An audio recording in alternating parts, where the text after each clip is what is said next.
குவைத்தில் அடுக்குமாடி கட்டிடத்தில் ஏற்பட்ட தீ விபத்தில் மொத்தம் 49 பேர் வரை பலியாகி இருக்காங்க. இதில் 43 பேர் இந்தியர்கள் என்று சொல்லப்படும் நிலையில தமிழகத்தைச் சேர்ந்த 7 பேர் பலியாகிட்டாங்க. குவைத்தில் கட்டிடத்தில் தீ விபத்து ஏற்பட்டது எப்படி அப்படிங்கிறது பற்றி சில திடுக்கிடும் தகவல்கள் தற்போது வெளியாகி உள்ளது. தெற்கு குவைத்தில் அகமதி கவர்னரேட்க்கு உட்பட்ட மங்கோஃப் நகர்ல இந்தியர்கள் வசிச்சுட்டு இருக்காங்க. அங்கு NBDC என்ற நிறுவனம் சார்பில் பணிக்கு எடுக்கப்பட்ட இந்தியர்கள் அங்கு இருக்கக்கூடிய 6 மாடிகள் கொண்ட அடுக்குமாடி கட்டிடத்தில் தங்கி வேலை பண்ணிட்டு இருக்காங்க. இந்த அடுக்குமாடி குடியிருப்பு கேரளாவை சேர்ந்த NBDC குழுமத்திற்கு சொந்தமானது. இதன் உரிமையாளர் KG அப்ரஹாம். இந்தியாவிலிருந்து குவைத்தோட மங்கோஃப் நகருக்கு வேலை தேடி வரும் தொழிலாளர்கள் அங்கு தங்கி பணியாற்றி வர்றாங்க. நேற்று அதிகாலை 4:30 மணி அளவில் அந்த அடுக்குமாடி குடியிருப்பில் ஏற்பட்ட தீ விபத்தில் மொத்தம் 49 பேர் பலியாகிட்டாங்க. மேலும் 50 பேர் வரைக்கும் காயமடைந்து மருத்துவ சிகிச்சையில் இருக்காங்க. இந்த தீ விபத்தில் பலியான 49 பேரில் 43 பேர் இந்தியர்கள்னு கூறப்படுது. அதில் அதிகமானவர்கள் கேரளாவை சேர்ந்தவர்களும் தமிழகம் மற்றும் வட மாநிலங்களை சேர்ந்தவர்களாகவும் இருக்காங்க. இந்த தீ விபத்தில் பலியானவர்களின் உடலை அடையாளம் காணும் வகையில் DNA சோதனை மேற்கொள்ளப்பட்டு வருது. அதோடு இறந்தவர்களின் உடல்கள் இந்திய விமானப்படை விமானம் மூலமாக இந்தியாவுக்கு கொண்டு வருவதற்கான ஏற்பாடுகளையும் மத்திய அரசு செய்திருக்கு. அது மட்டுமல்ல, மத்திய வெளியுறவுத்துறை இணையமைச்சர் VK சிங் குவைத்துக்கு போயிருக்காரு. இந்த குவைத் தீ விபத்து இந்தியாவில் பெரும் சோகத்தை ஏற்படுத்தி இருக்கு. இதற்கிடையே தான் குவைத் மங்கோஃப் நகர்ல இருக்கிற அந்த அடுக்குமாடி குடியிருப்பில் தீ விபத்து ஏற்பட்டது எப்படி என்பது பற்றின தகவல்கள் வெளியாகி இருக்கு. தீ விபத்து ஏற்பட்ட அந்த அடுக்குமாடி குடியிருப்பு மொத்தம் 6 மாடிகளை கொண்டது. இதுல இந்தியர்கள் உள்பட 195 பேர் வரைக்கும் தங்கியிருக்காங்க. இரவு நேரத்துல அதிகமானோர் வேலைக்கு போறாங்க அப்படிங்கறதுனால 20 பேர் அங்குள்ள அறையில தங்கல. இத்தகைய சூழலில் தான் அதிகாலை 4:30 மணி அளவில் அடுக்குமாடி குடியிருப்பின் பிளாக் 4 உடைய தரைத்தளத்துல எகிப்த் செக்யூரிட்டி கார்டு குடியிருப்பில் இருக்கக்கூடிய சமையல் அறையில திடீர்னு தீ விபத்து ஏற்பட்டிருக்கு.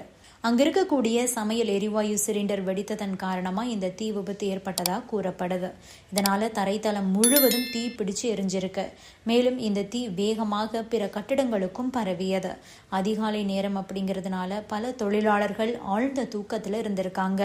இதனால அவர்களால தீ பிடித்தது பற்றி உடனடியா தெரிஞ்சுக்க முடியல.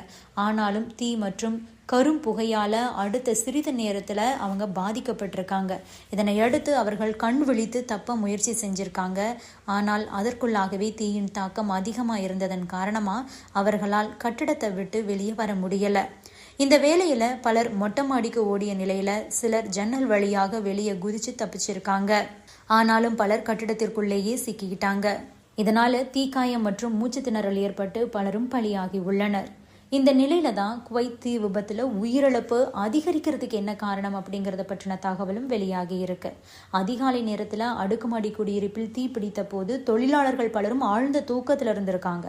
கொழுந்து விட்டு எரிந்த தீயின் வெப்பம் மற்றும் புகையால் ஏற்பட்ட அந்த மூச்சு திணறலால பரிதவித்த அவர்கள் வெளியே வர முடியாம தடுமாறி இருக்காங்க. எப்படியாவது வெளியே வந்துவிட வேண்டும் அப்படின்னு சொல்லிட்டு கட்டிடத்தின் தரைத்தளத்தை நோக்கி ஓடி அவர்களுக்கு ஏமாற்றம் தான் கிடைச்சது.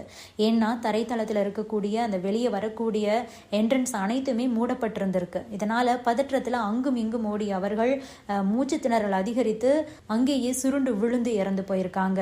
ஒரு சிலர் மாடியிலிருந்து கீழே குதிச்சிருக்காங்க. இதனாலும் கூட உயிரிழப்புகள் ஏற்பட்டிருக்கு.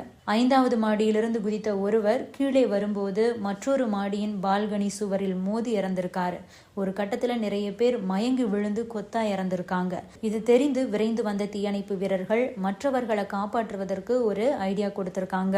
அதாவது அங்கிருந்தவங்களை உடனடியாக மொட்டை மாடிக்கு போங்க அப்படின்னு சொல்லியிருக்காங்க. இதனை அடுத்து பலரும் மொட்டை மாடிக்கும் ஓடி இருக்காங்க.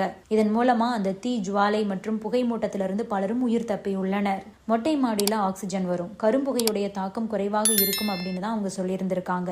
அதன்படியே தீ ஜுவாலையிலிருந்தும் புகை மூட்டத்திலிருந்தும் தப்பி மொட்டை மாடிக்கு போய் பலரும் உயிர் பிழைச்சிருக்காங்க. பதற்றத்துல தவறான முடிவெடுக்காம புத்திசாலித்தனமா செயல்பட்டதுனால பலருடைய உயிரும் காப்பாற்றப்பட்டிருக்கு. குவைத் தீ விபத்துல 43 இந்தியர்கள் பலியாகி இருக்கிறது உறுதியாகி உள்ளது. இவர்களில் 24 பேர் கேரளாவை சேர்ந்தவங்கன்னு அடையாளம் காணப்பட்டிருக்கு. 24 பேர்ல 17 பேர் அடையாளம் காணப்பட்டிருக்காங்க. குவைத் தீ விபத்துல சிக்கின தமிழர்கள் நிலை குறித்து அடுத்தடுத்து தகவல்கள் வெளியாகி வருது. இதுவரைக்கும் 5 தமிழர்கள் உயிரிழந்திருக்கிறதா தகவல்கள் வெளியாகி உள்ளது.